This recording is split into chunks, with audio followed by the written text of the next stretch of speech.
41% of mothers do not go back to work once they become a mother. At least when the child is in school, like my daughter's in school for 8 hours now. She is older, but even for the younger ones, they at least go to school for 2-3 hours a day. You schedule your work around that. You start somewhere. It is very important to start. You are also important. So stay-at-home moms, I think, do a fab job. It takes up all your energy. But if someone is feeling a loss of identity, I think they should just start. They should just close their eyes and whatever they want to do, wherever they want to start from, just start. Welcome, Sanjana, to our parenting podcast, and I thank you so much for taking out time. Thank you, Reena. Thank you so much for inviting me. I'm looking forward to the next 1 hour. Okay, great. So, Sanjana, tell me a little bit that I know that you have been born and brought up in India, and after 12th, you went to London to do your law, and then you came back, you got married, and then how did you become a baby planner expert? Tell us something about it. Sure. So I, of course, did my law degree. I became a barrister. But when I came back, I couldn't practice in India because I would have to get the law bar here again, the law exam, which at that point I did not want to do. So Okay. then, of course, I got married, and then, I was working with my husband for a little while. And then when I got pregnant and had my first child, which was about over 8 years back, I decided how overwhelming and how difficult motherhood and it is to be a new mom. And Yes. that's when I decided, and 8-9 years back, there was not so much information out in the market also like today, right? Yes. So everyone was just very lost, I think, when it came to their first child. So Okay. I decided to step in and start helping moms in whatever little way I could. Whether it's with information or just with guidance or just by listening to somebody or just Yeah. simple helping new moms and families. So that's when I discovered this course, in California. It was an online course from the International Parenting and Health Institute. So it was a baby planner course, which I had never heard of. It was very new. So I said, why not just learn something new? While I was studying, then I realized I can actually, what was important during pregnancy, like nutrition and fitness and, actually planning the home for the baby's arrival and everything. So I studied that. Between that, COVID happened. So I said, why not just take this forward and, see where it takes me. Yeah. So I started, I got certified officially as a baby planner. I was India's first baby planner. I think I still am India's first baby planner. And then Great. I started getting clients. I started helping out moms with, I started putting them through nutritionists and other things, which, as per their budget and their needs, whatever their needs were. I did that. I started getting in touch with all sorts of resources in and around the area. And then what I personally started focusing on was, the baby products and the baby gear part of it. So basically, how to prepare your home for a new baby's arrival. So then we have an exhaustive list of, things you need to purchase before the baby comes in, how the room should be, all that. We started having New life one-on-one coming sessions. to your home. Yes. Yes, exactly. It's not easy. It's not easy for everyone. It's a big shift in the house and in your life and everything. Complete So I environment started changes. doing that. Yeah. Yes, I started taking sessions. I started doing group classes. I started helping moms. But that was not enough. I felt like I was still not reaching enough mothers. And Okay. then I started making content on parenting, Okay. which really I thought was very important. And Yes. I started 3-4 years back. Not many people were also doing that time. But I Okay. wanted to give something, daily, like daily content in the way that resonates with moms in their daily lives. Not something that was difficult, not something that was out of box. Very simple. So then I started making content. I put in a lot of time in doing that, and relative content and our daily struggles as moms. Daily struggles as mom. We started doing that, and that's it. And I think that's been a great journey for me. Okay. I Great. love doing what I do. Yeah, you I love love doing. helping moms out. I think even now when I go out and someone recognizes me and say, we love your content and we follow you, which is okay. But, just saying we love your content and we resonate with it so much. I love it. And I just feel so proud that, even if I'm Amazing. helping one You're mom. amazing. I think you're doing a great job, Sanjana rightly said. Even I being a psychologist, have very less time heard that baby planner expert. I have heard about wedding planners, but what happens after wedding, baby planner is so much important to Yeah. me as a psychologist, as a mom, because if I would have got that expertise from somebody, I have had so many people tell me this. I wish you were there when we were having our first child. yeah. So, Sanjana, I would like to have some questions from you. Are you ready? Sure. Okay. Yes, always. We'll ask you some question. I'm sure that will help a lot of mothers who are planning a baby, who are already expecting babies. So let's have some questions for them. So, what inspired you to become a baby planner after becoming a lawyer? It was just the need to help other moms because I'm telling you, when I was pregnant with my first, I was so lost. I had a lot of help all around me. I had family, everyone giving you every sort of advice, people sending you list पे list की, क्या खरीदना है, क्या लेना है, और room को क्या करना है, और कैसे ready रहना है. But the thing is, I had 10 people sending me lists, right? I didn't know which was right, which was wrong. I had 20 people giving me all sorts of advice. Ye khao. Okay, very funny. This was the funniest thing I heard. So I remember someone saying, one of those ekdam old zamana type, ki rasgulla khao, the baby will be fair every day. I said, oh my goodness. I Pura- mean, like, isn't that on genes? I would say, isn't that on genes? Depending on my complexion, my husband's complexion, my family's complexion, the child will get somebody's complexion, right? How can I Rasgulla find be? it. And I also, someone told me, don't have like Coke and thumbs up, you'll have black. I was like, Chai, what? chai. Don't have chai. Somebody told me chai. Luckily, I don't drink tea. I drink coffee, but still I drink coffee, right? So it's the same thing. So I had people telling me such weird things, and I kept thinking to myself, कि मतलब ये सब होता है, like, is it actually true?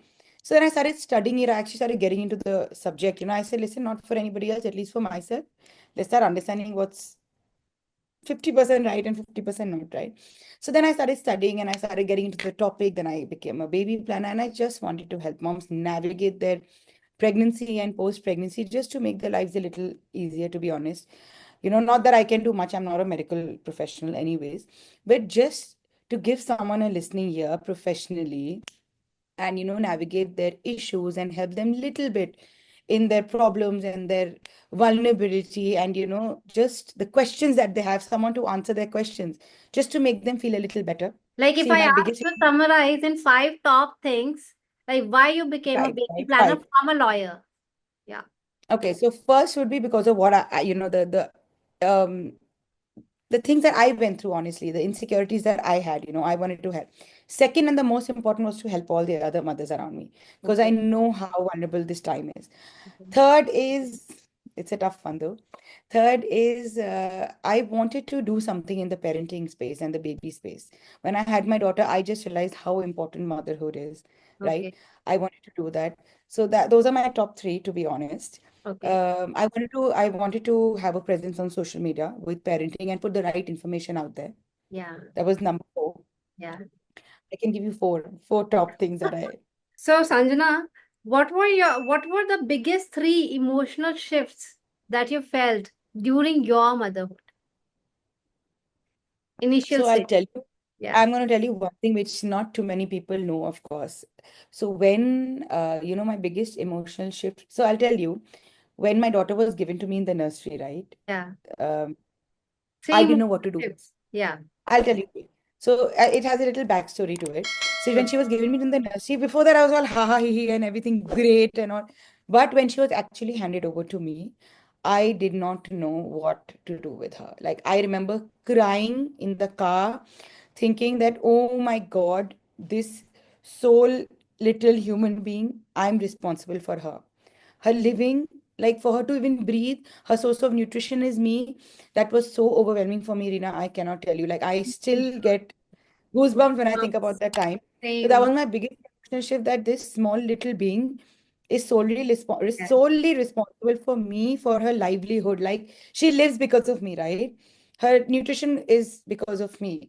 She's breathing is because of me. She's sleeping, she's having medicines is because of me. So that was my biggest emotional shift. It was very, very overwhelming. And I tell moms, so I prepare moms, I am very clear that if I had somebody tell me this earlier, that look, it's not going to be all ha ha he he. It's not. It is the sleep deprivation, the emotional loss. One is the sleep deprivation. It's a lot, but if you have help, I think it's pretty manageable. Second, my biggest was this entire soul chotu thing is responsible on me. Her livelihood depends on me. That was my biggest emotional shift.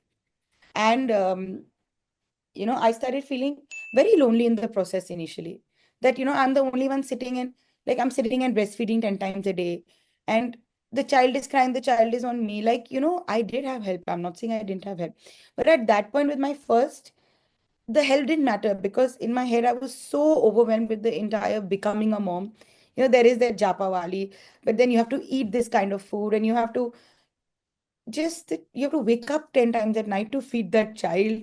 So these were big emotional shifts that happened with me. Even you feel a little Sleep disconnect with your deprived. spouse as well. Yeah, sleep Sleep deprived, deprived. feeling I think lonely. that's it. Yeah, Feeling lonely, and the biggest thing which I told you was being responsible for an entire human being yeah. who You is literally become 4 days old. you become actually the child becomes 200% dependent on you. Yeah. So, For till the child is inside, it's okay. You're going everywhere with the child, you're eating whatever you feel like. Nobody tells you in a pregnancy, don't eat this, don't eat that. But after having the baby, don't sit like this, don't do this, don't bathe like this, put malish, cover your head, eat this. The child is sneezing, the child has pooped more than 5 times a day. There's just so much going and it on. all comes on you. Like you ate this, the child is All. eating so much. See, the You other are family putting members the can't child out of breastfeed. cold. Yeah. The other family members cannot breastfeed. Nobody else can breastfeed. They can take care, but kitna boliye, half an hour देख लिए. The moment the child is crying, oh mama pass ले जाओ. अरे, so I Uh, mean, it is like that. The child has poop, didi ko de do, mama ko de do. So at the end of the day, the crux of all the major responsibilities come down to the mother. So the initial 1 month is I feel quite lonely. okay. So how do you handle mothers who are overwhelmed with too much advice? That was again another reason why I chose to become a baby planner, because I feel the way I got a lot of advice as well. So what I do is nothing. We listen to the mom. We listen very carefully. We let her vent it out. All her issues. She talks to us. But then we prioritize. We prioritize her needs. We prioritize the child's needs. That's very important. I think prioritizing the mom's need is equally important as prioritizing the child's need. Okay. So we make a list of the things, that the mom is feeling and the mom wants to do. Uh, so we do that. We listen to her, we prioritize her needs, and then we say these are your top 5 things. Focus on this right now. The other things can take a backseat. Like for a small example, if the house is messy, let the house be messy. If the dishes are not done, get help to do the dishes. Let your staff do it. Let them clean it up, or just let it be. You need to prioritize yourself, your sleep, your child, your emotional well-being. So Your we food. do that. And when there's too much information in the market, again, we make a list and we say these are the 5 important things you need. Like diapers, you need. Formula, if you're giving, you need. Bedding, you need, right? So we make a list that these are important. If you have 2 pairs of clothes, it's fine. You don't need 10 pairs of clothes. So we prioritize for the mothers. So Yeah. ये आपको चाहिए. There's so much information. Like you don't need a pram immediately, right? When the baby is born. So we hold that on for the next 2, 3 months. Right? So if you want to have a situation where you want the child to be co-sleeping with you on the bed or child to sleep in their own room in the cot, then we prioritize the cot. If you're not planning on putting the child in the cot from day one, then that cot can wait for 3 months, right? So all that information that you get, you don't have to एक ही बार में go and just Absolutely. I bring think everything what and fill your happens is house. जैसे ही बच्चा आने वाला होता है हम सब कुछ ले आते हैं हम That इतना is पढ़ that. लेते हैं घर को कि it gets overwhelming on us looking at the things कि ये भी पढ़ा है Exactly. ये भी पढ़ा है और बेबी शावर करोगे या कुछ करोगे तो और गिफ्ट्स आ रहे हैं and you celebrate on the day 40th you have puja और समथिंग फिर और गिफ्ट्स आ रहे हैं and it gets so That's what. So frustrating sometimes yeah, हो you क्या just रहा है have to prioritize initially in the first 1 month what is important and what you need, you have to prioritize that. So there are certain things the baby cannot do without, right? So we do that. We make the list saying, देखिए, get these things ready before the baby is born. Okay? These things can come in after 2, 3 weeks. And after 6 months, what you need, those things can come in after 6 months. There's no hurry to just bring everything into the house, right? So Good. the first time I did this, I went and bought everything. Then I realized that you don't need so many things in the beginning. Second time around, I was just chill. I just gave my son everything my daughter used. Okay. And whatever basic I Happens with needed to buy, everybody. whatever basic I needed to buy for him, I bought because see, my genders were different. So his room we got made, we did his room up as per whatever, my daughter wanted actually.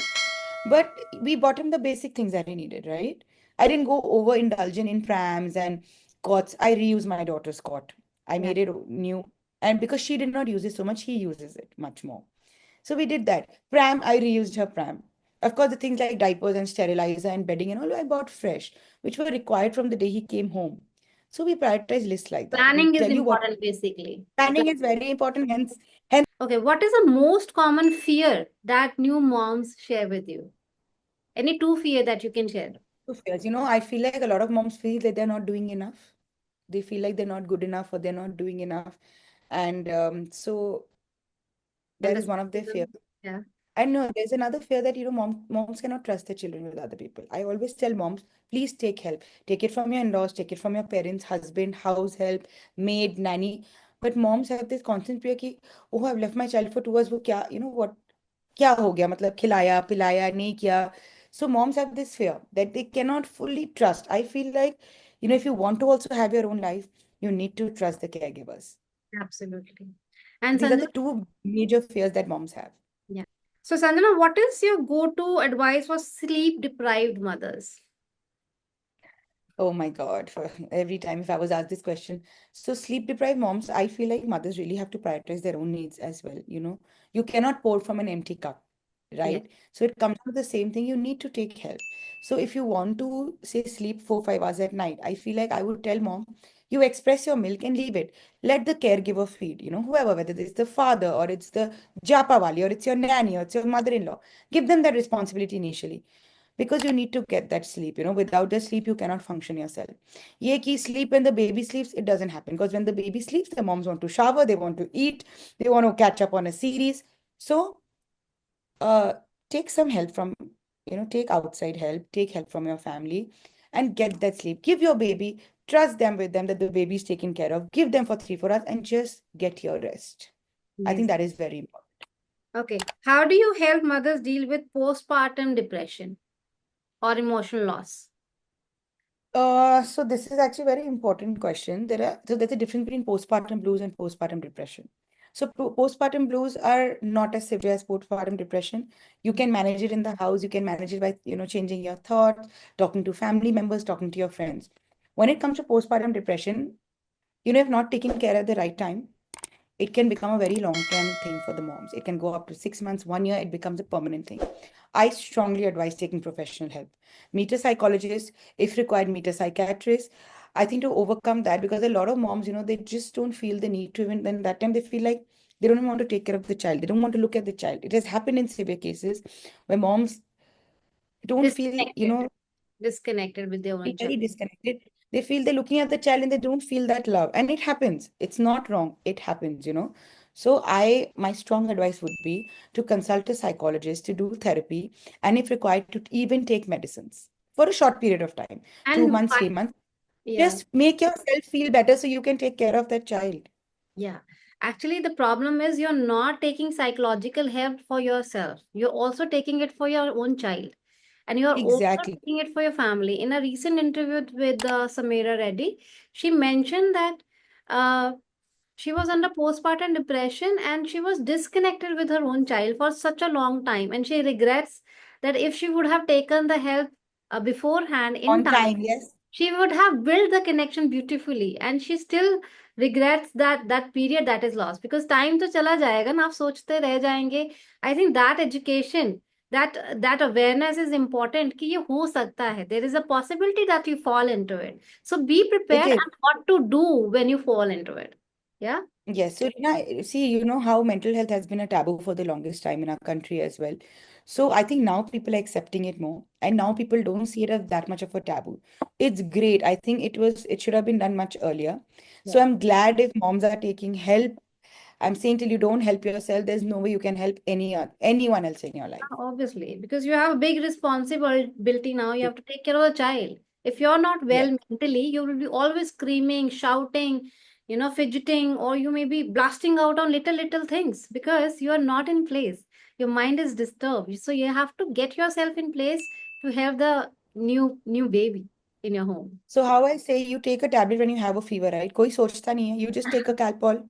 Yeah. Same way, if you're mentally not okay, I think it's okay for a short while. If you do, you know, take medicines, it's fine. As long as you're helping yourself and everyone around you, I think it's great. Or nobody will call you pagal. It's a process. No, not at all. Not in today's world. I think it's brave. It's brave to recognize that there's a problem and to actually get help. I think it's brave to even do it. Okay. So, Sanjana, one very important question. 41% of mothers do not go back to work once they become a mother. For example, you were a lawyer, but you did not stop.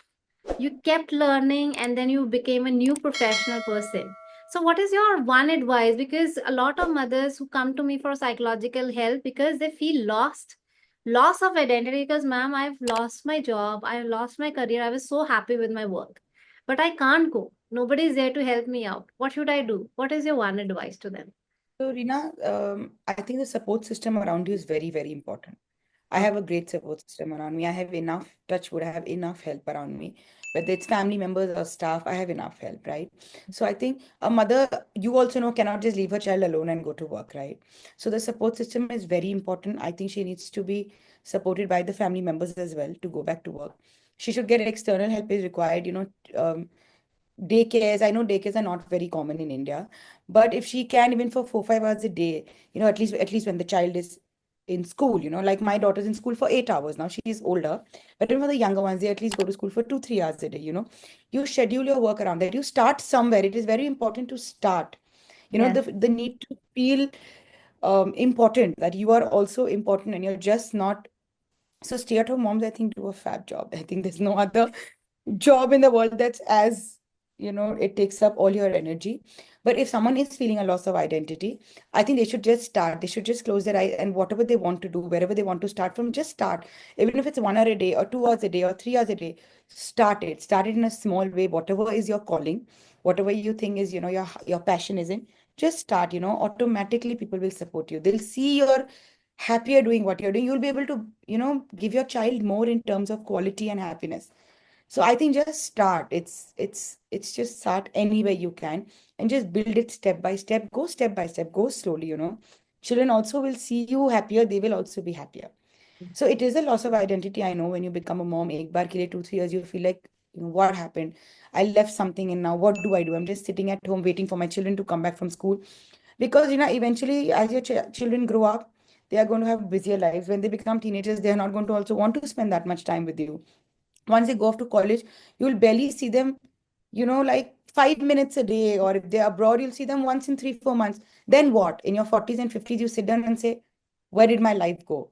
That shouldn't happen. I think if you're happy being home and being with your kids, kudos to you. Fabulous. I'm proud of you. But if you are feeling the loss of identity, you have to work towards, and it's only you who can help yourself. I think the very important advice that I give out as a psychologist to all the mothers is like, you already know that you have a job. Now you already know that you're becoming a mother. So you Yeah, still have big 9 months to decide how will you cope up if you will not be doing the job. Have you planned that enough? Have you picked up on your hobby? Have you picked up on the practices or skills? Have you picked up some skill or learning that you can pursue after leaving the job, or maybe you don't want to continue with your job because you have that mom that's guilt of okay. cooking. Yeah, Yeah, start learning, don't stop learning at all. That's the only, kickstart to your career, to your mental well-being, to your happiness, to your calmness, everything. So mothers, when they say, ma'am, I did LLB, I did doctorate, there was this last time a mother came to me, she's a dentist herself, and she says, I have stopped practices since the day I have become a mother. Now I don't feel like going to work. Now I do not feel like practicing, you know. So my degree has been wasted. What is your take on it? What do you think? Is our education become obsolete once we become mothers? I will just say one line for this, Rina. No one can take your knowledge away from you. Nobody. Absolutely. Today, no one can take my law degree away from me, Absolutely. right? No matter what I do, whether I practice, I don't practice, nobody can take it away from me. And there are a lot of things you learn in the process of life and your experiences. You can practically use all of them in Yes. any other career, in any other problem that you're in. Knowledge is never ever taken away from you.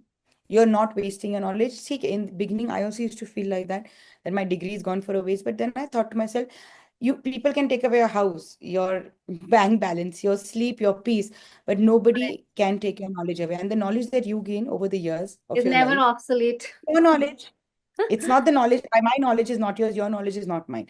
But you use your knowledge and you have gained knowledge, and I have used my own knowledge in a lot of spheres in life.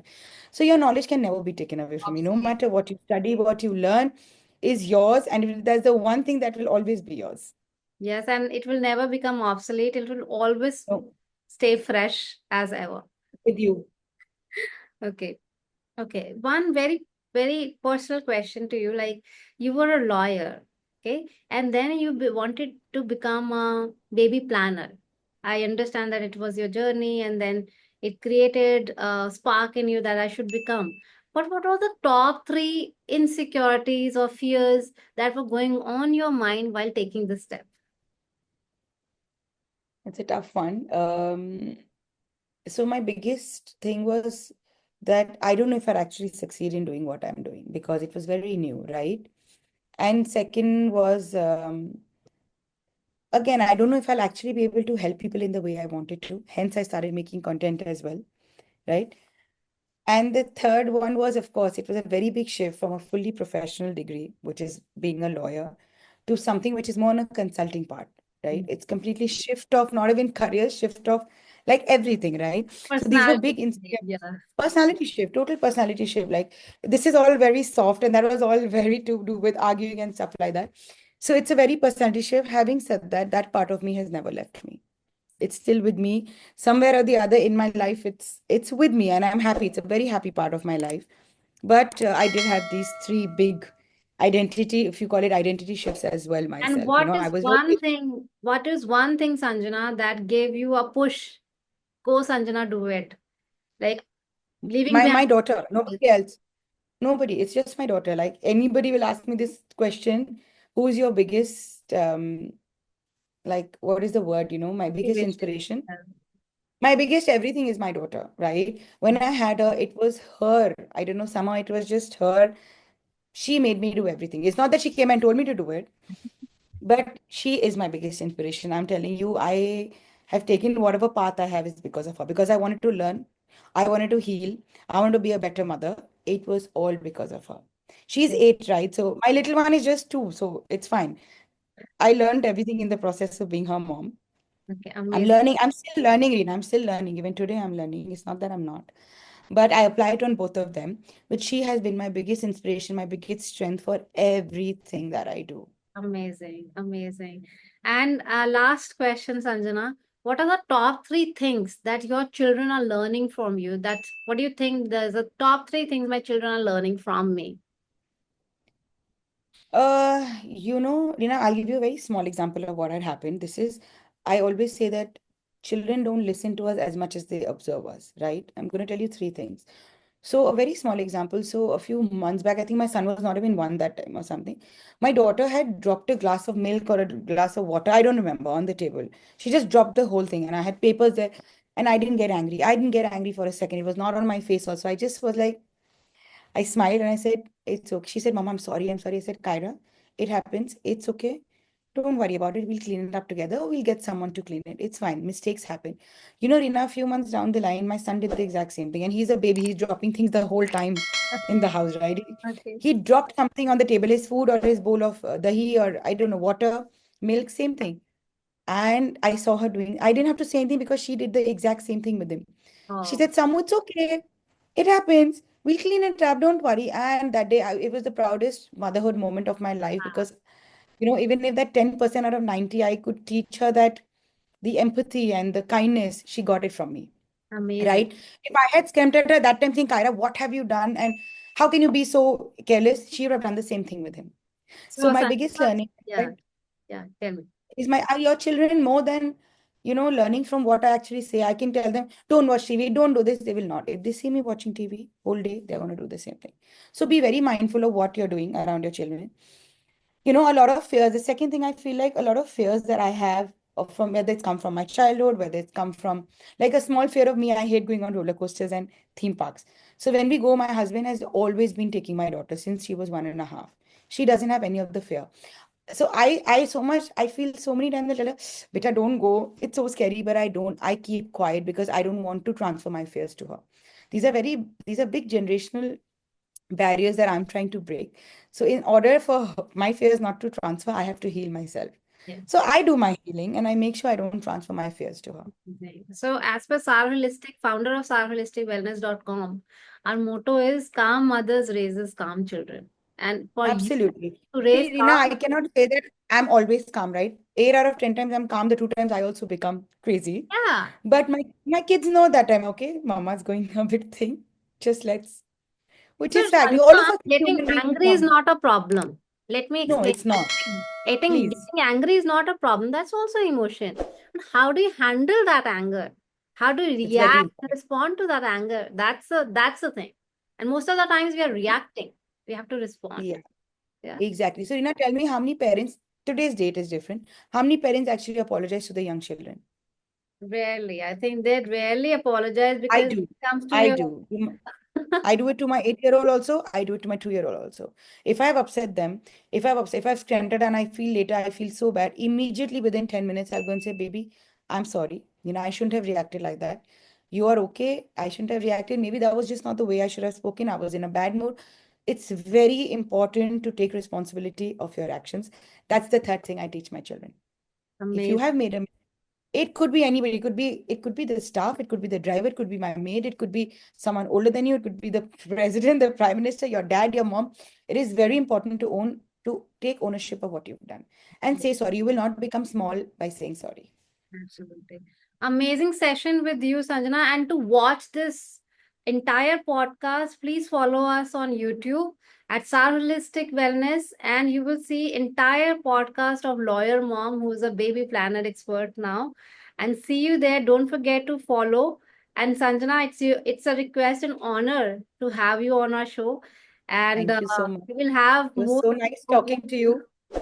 yeah, thank you. I want to say one line to all parents out there before I leave. Can I? Yes, So I've please. written this down for everyone. It's on my page also. Yes.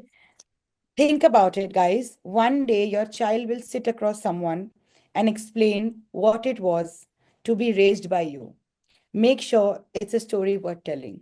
Oh, that's so I amazing. had read this somewhere and I've never forgotten it. And I Oh, want to we say to would all the definitely parents who put are that in listening a to us, podcast, and I think every parent should hear it, write it somewhere on the walls as a vision board, and always I remember. read it somewhere one day and it still stuck with me.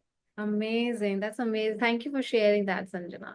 Okay. Thank you. Thank you so much, Reena. Thank you for Thank having me you. today. It Thank was you. lovely chatting with you. Hello, parents. If you find our podcast relatable, educational, then do subscribe to our channel. In the comment box, write your parenting challenges. We'll try to address them one by one. And never forget to share it with amazing parents like you. Because remember, by learning together, we can raise kind, confident, and connected children for happy families and happy nations.